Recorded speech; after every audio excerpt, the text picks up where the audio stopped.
পালা গানের আজকে যে ধারাবাহিকতা, প্রতি বছরের ন্যায় এই আসরটা চলছে কত বছর? 48 বছর।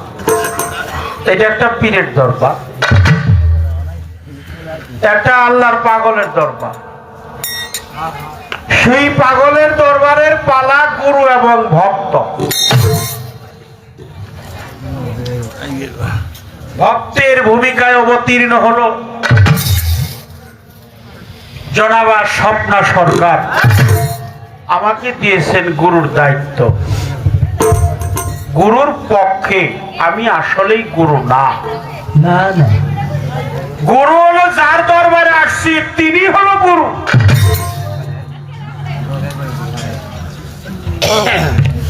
তাই আমরা গান করব পালা গানের বিষয়। এটা বিচার গান, এটা বিচার করে গাইতে হয়, বিচার করে শুনতে হয়। পালা গানে যাওয়ার আগেই বলবো, আমার অনেক কথাই ভাষায় সুরে ছন্দে তালে লয়ে আচার আচরণে যদি কেউ দুঃখ পেয়ে থাকেন, আমার অনেক জায়গায় ভুল ত্রুটি আছে। সেই ভুলগুলো আপনারা ক্ষমা সুন্দর দৃষ্টিতে দেখবেন। কারণ যেটা ক্ষমা করাটাই হলো মহত্বের লক্ষণ। কি করেন আপনারা? ক্ষমা করা হলো মহত্বের লক্ষণ।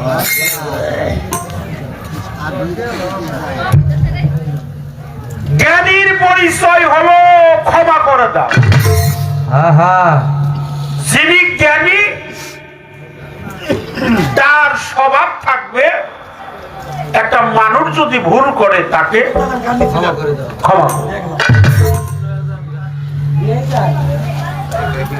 শরীয়তের সংবিধানে নামাজ, রোজা, হজ, যাকাত, কলেমা, কালাম, আকিকা, কুরবানি, আহলে বায়াত,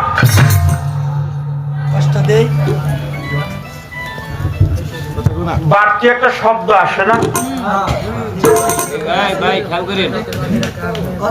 এই জন্য বাবা যে পালা দিয়েছেন স্বপ্না সরকার হলো ভক্ত।